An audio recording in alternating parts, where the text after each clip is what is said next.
Тэгээд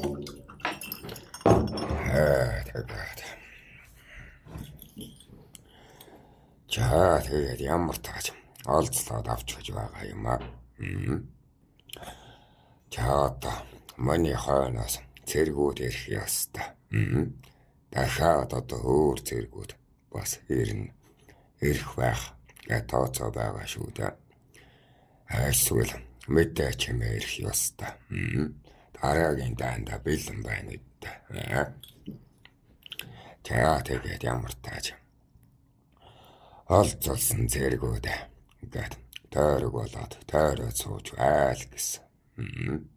Бэйбэйнийхээ сүүдэрт нь байж айл. Нар шуулахгүй гэдэг. Энэ нөмрөгөө бол энэ норгоод толгоон дээр тавьж болно. Харин өөр ямар ч тоног авч болохгүй. Тэгээд ямар хөлдөж өгнө гэж байх юм биш. Үд шин дулаах нь юм чин ямар үхт хийх юм биш. Гол нь хооллох хэрэгтэй байгаа юм. За тэд нар ч 3,000 гуулай байсан юм чинь цэргийн хүнстэйгээ майхан асар таага явна гэсэн үг шүү дээ. Өнөөхийг нь манайх бид нэр авчихж байгаа юм. Тэнд ч бас будаа дотроо өдөр болгон ядаж нэг хоол нь байгаа юм. Гэхдээ энэ ногоо цагаа гурил будаал байгаа юм. Чаавас мах байхгүй шүү дээ.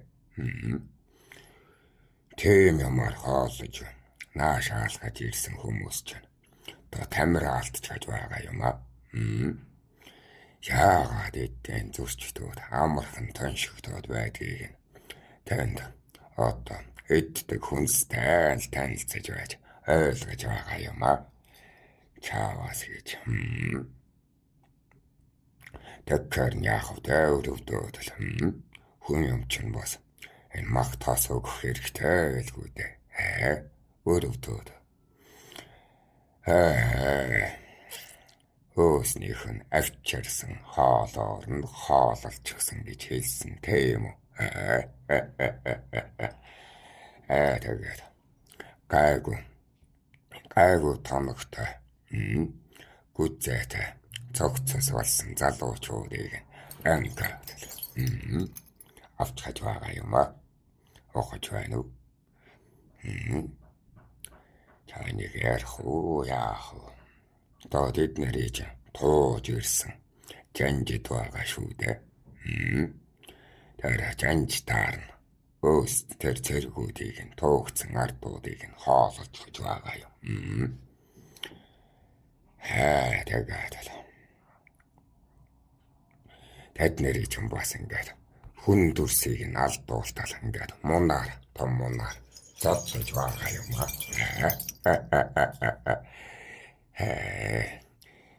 Юу гэнэ? Улаач энэ ямар амар юм бэ? Тэкний мах биш тааж гинөө. Тэгээд давтаж байгаа юм аа. Огч ээ. Нарийн ям ба хэрчих юм бол бид нар ч бас сэтгэл өвднэд та. Яаж тэгж нарийн ям ба хэрчих чадах юм? Тэгээд ингээд том мунаар зодцоор байгаад давтсан мах болгоно. Тэндээс нь тэгээд махыг нь зулгаагаад тогоо руу хийж ясыг нь ямар тэднэрт өөрсдөр нь хоол хийж өгч байгааг мэдүүлэх юм биш ээ. Мэдэгдэж болохгүй шүү дээ.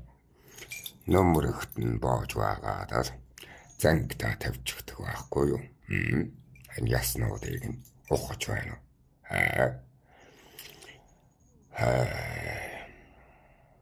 Хооллохгүй бол үхэх байсан юм уу?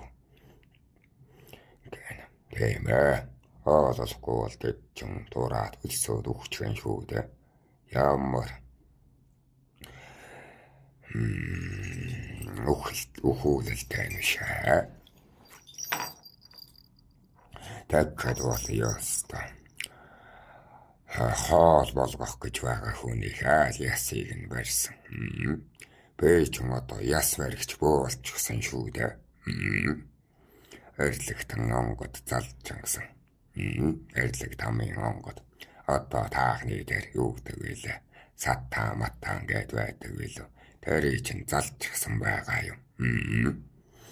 Тэгээд л амиг нь дэгтэйгээд бэ ч юм ингээд хоёр таагаад хэт хэнгэргээ өнөө жижиг хэнгэргээ үүрээд л аваад л явна. Мөрөн дээр бөөгийн хувцас таагаа. Бөөгийн хувцас ингээд цэргийн хувцас шиг тонлоглон шүү дээ. Тэгээд л бөөлөөд л сүнсээр нь дэгтэн шүү дээ. Хохн та нар өөрсдөө л энийг тууж ирсэн шүү. Одоо ирлэг рүүгээ танилгаад л тэгээд л махыг нь хүнсэлж байгаа юм аа.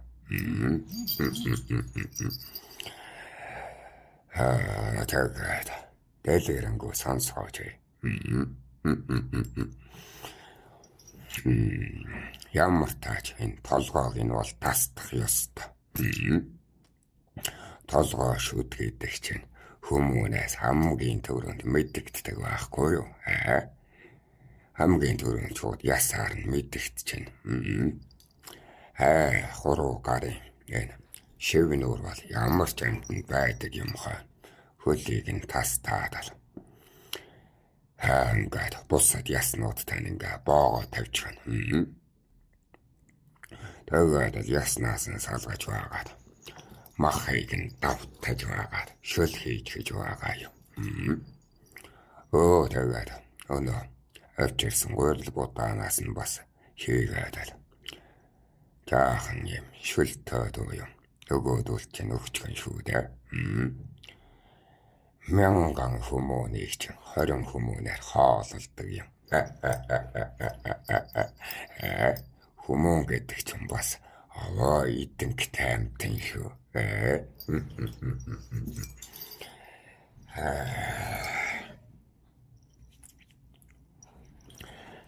Юу гэнэ? Та чинь 10 зэрэг 500 хүн хаалж байсан. Тэгээд 20 хүмүүнээр ч байна. Мянган хүн хаалдаг юм байна ч гэнэ. Тийм. Шөл гэдэг чинь ийм л зүйл.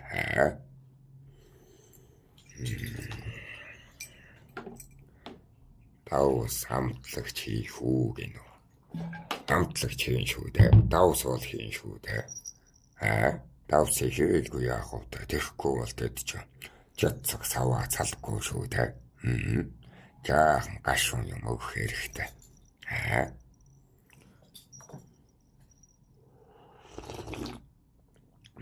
Амтархан ядаж байсан уу гэнэ.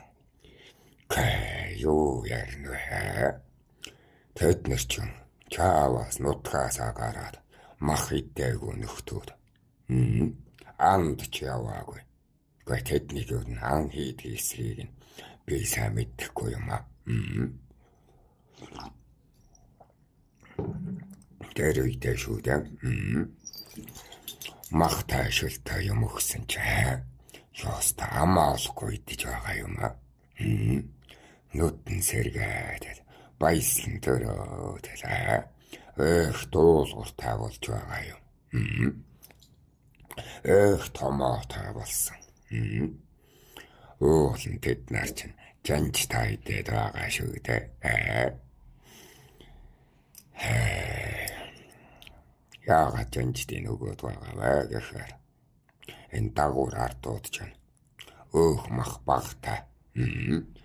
Ингээд тэр говийг алтгаж ирсэн тэгээд боолын ажил хийж байгаа гэхээр чинь ямар хатаасан шөрөмсний борц болох гээд байгаа биш үү? Хатаасан шөрөмсний шөл өгөх гээд байдаг.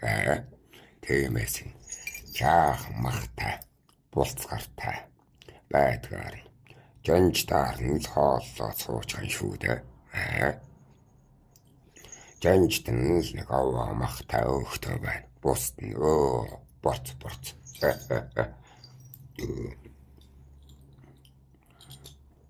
Тэгээд газ тэднэр ч хоол хийхгүй бол удаад ирэхээр 2-3 хоногийн дараанаас ногоо орсон юм болоод хүн идэхийн аргагүй болно шүү дээ. Хүн дэдүүлэхийн аргагүй юм болно шүү дээ. Тэгээд хээрийн шууны хоол болно дөө чааваас. Энэ 2 хоногтоо тэгээд хүний махаар нь хоололж хаж байгаа юм. Эхнэр 2 хоног ямар ч байсан хүнсээ хэмнэж хийж байгаа юм. Би ч их аригч хямгаж хүмүүн гэж хэлсэн шүү тааханд. Тэгээд би ч чамаа хүлээгээд л байлаа. Тавхаа давчихсан юм чинь. Амлснаа авчихсан юм чинь. Тэгэж байхад яллаа л гэж байна шүү. Манай Монгол яллаа л гэж байна. Шахуугийн толгойг авсаа л гэж байна шүү. Мочгоос нуттаг буцаах олцны зэргүүд нийцүүлээ л гэж байна. Одоо эвийн гэрээ хийх гэж байна гэсэн үг шүү дээ. Олдсон зэрэг одоо өнөө улсад нь хүргэж өгөөд 2 улс найрамднаа л гэсэн үг шүү дээ. Өмнөх дан дээр чинь тийм юм болоогүй. Энэ дан дээр чинь тийм юм болж байгаа юм. Огч юу таа. Тэгээд олдсон мянга хүлээлгээд өгч байгаа юм аа.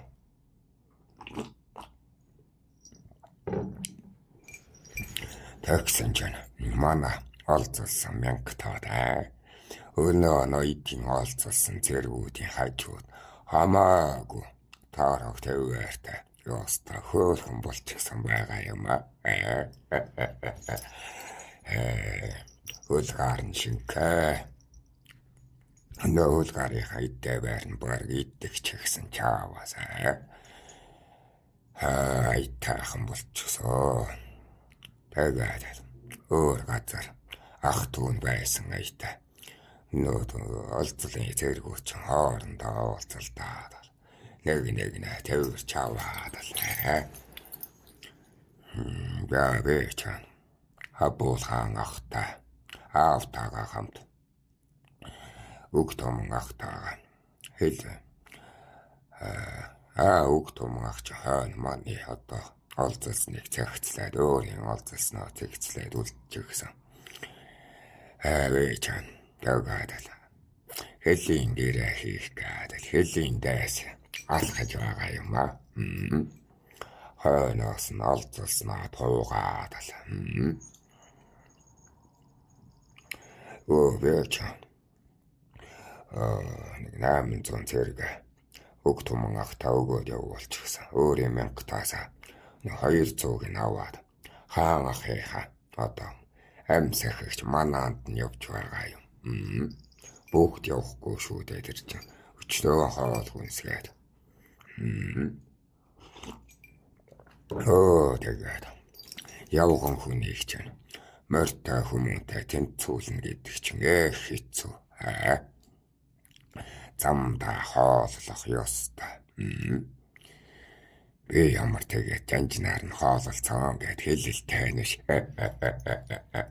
Нөөжл байгаа юм да.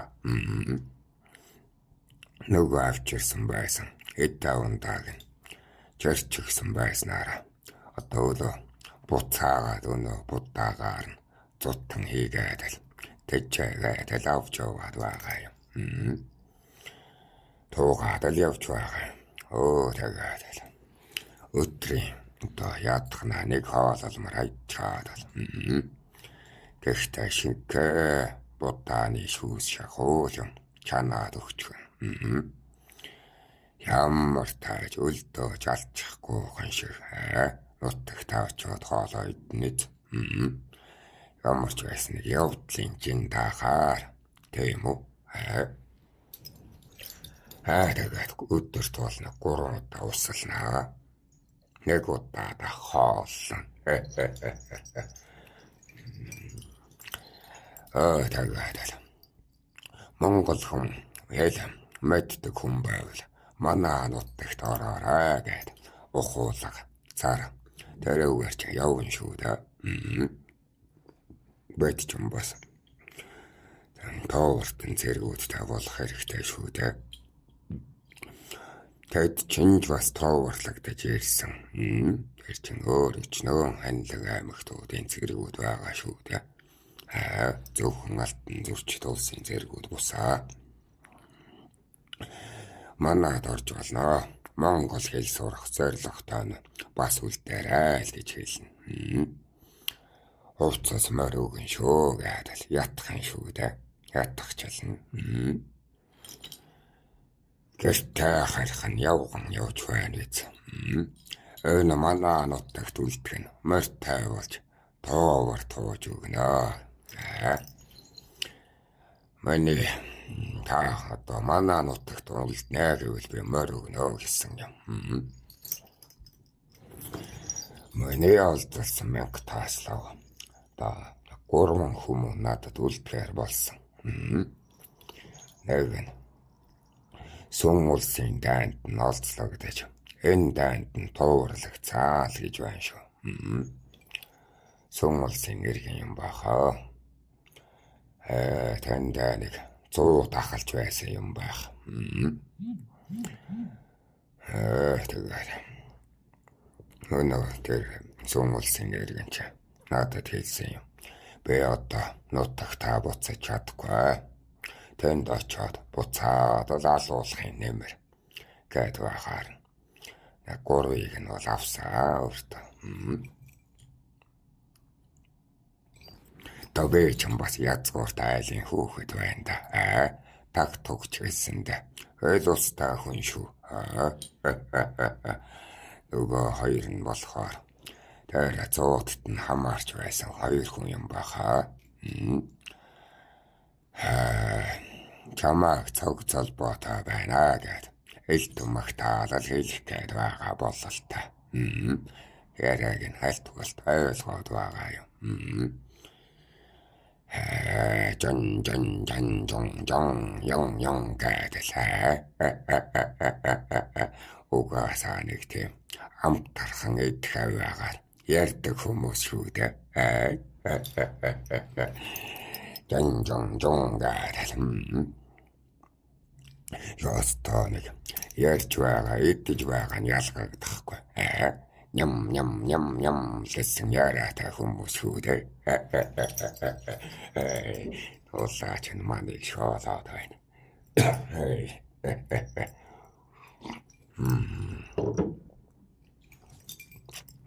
Тэгээд тэр горыг аваад Монгол хэл суран шүү.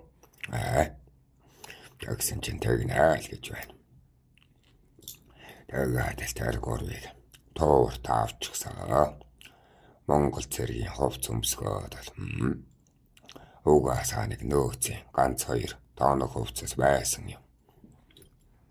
Тэрийг өмсгөөд өөрсдийнхөө тогооноос хааллаж байгаа юм. Хараа нэг идэж тэжээлтэй болоод морь унаад явж байгаа юм. Өнөө 3 ч.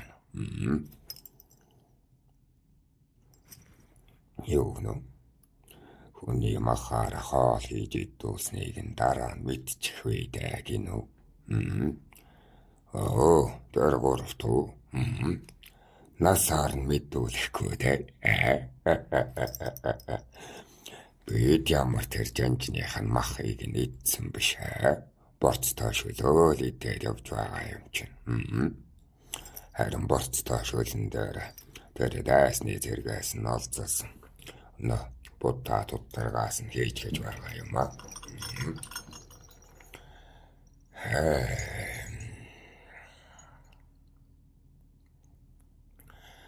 Хардуулаагүй гэдгийг нотлуулж байгаа даа. Тэднийг өөрсдийнх нь будаагаар нь хооллож байгаа юм. Өгөхгүй бол өөрсдөө идчихэн шүү дээ. Тэгээс тавид. хоолндоо бас хор хийж гисэн ч юм билүү. Өөртөө нэхлээд иддүүлэх нь зөв шүү дээ.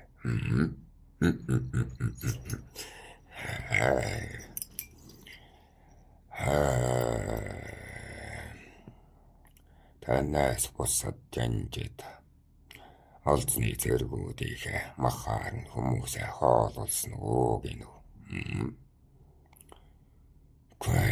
Мэдгүй.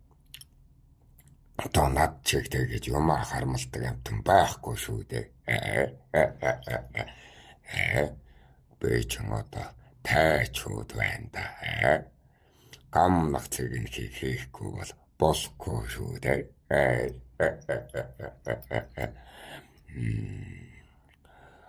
Тэгээд бусад жанжид бол тэдний өөснийх нь авчирснаар нь л хооллож байгаад авч үлдэх будаа нь баг. Би ч яах вэ? Авч үлдэх будаага ариун байлгах гээд тэргүй. Манай мянгатын өмч болохоос хойш жанжных нь авчирсан эдтэй ундаагаар нь хооллчихсон гэж хэлээд байна.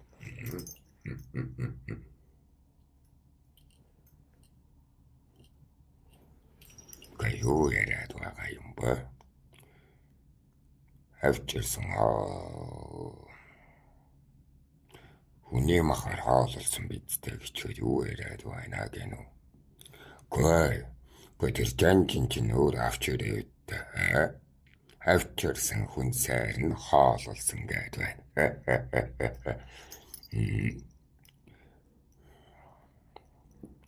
Вэйчэн тэгээд асар майхан олцолсон юмнуудаа өрхрүүгээ явуулчихсан. Тэгээд энд чинь 200 л яваад байгаа юм. Гайгүй дэвэндээ богцолчихсан. Хүмүүнээ хүргэж өгнө гэдэг чинь авчирхаасаа илүү эдтэй ундаа зарцуулна гэдэг нь байдаг юм байна лээ. Тэгэхээр би мэдсэн шүү. Дайсан чинь эрэхтэй бол өөрөө идэж ундаага чирээд ирж байгаа бидтэй. Бид нар чинь аваачиж хөргөж өгөх болохоор биднээс гараад явчихж байгаа юм чинь. Огож байна уу? Тэгээд амьд хүмүүний толгой олон байх тусмаа гэрээ амжилттай болдгоо. Тэгээд амьдралд анх удаа нөгөө цагаан хэрмийг чинь харлаа шүү. Бид нар чинь энэ нам талаар ноцсон аяттай. Нэг шавар модон хийгээсээр овоолоод хайчихсан хэрмэл байна лээ да. Тэгээд хаалгаар нэг жанжин бололтой хүн гарч ирсэн. Сүртэй дуулахтай. Суугаар чимэг хийсэн юм алтан хоёртай. Тэм нөхөр гарч ирээд хаан ахын энэ асар руу ороод хоёр хэлмэрчээ шуугалнаа. Хаан ах асар багнаа барьчихсан тэгээд бид нар чанга гадаан нь байгаа шүү дээ. Тэм нарийн юмыг бол олд сонсож болохгүй. Тэнд чинь эцэг минь хаан ах хоёр л тэнд байгаа. Нарийн ширэн юм тэр хоёр л ярина.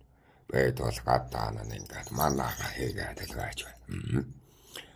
Тэгээд нөгөө алтан хоёртай жанжин чинь нэг 100 цэрэг гаргаж ирээд хүмүүс аваад орж байгаа юм да. Нөгөө төвлөн. Баяр баясгалтай хаалгаараа төрүүлж орох гэдэг гүйчихсэн. Гүүгээд л ястаа нөгөө хаалгаараа чихэлтэй л орж байгаа юм да. Тэгээд чайв барилтна гэж нэг юм л юм болдог юм да. Дараад нь тэгээд бүр одоо албан тамгад болгоно гэдэг юм аа. Энд тэгээд хүлцэх ёстой. Их зэргээр нь сүрдүүлж байгаад л тамгандаа хүрнэ.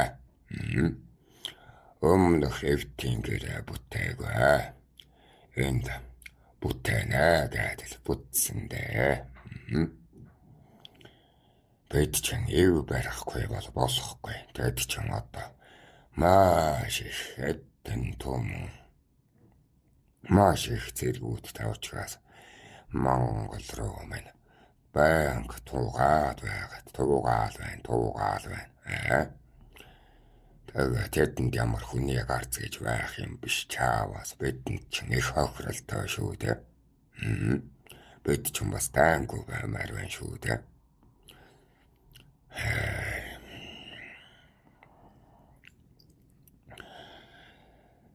Тэгээд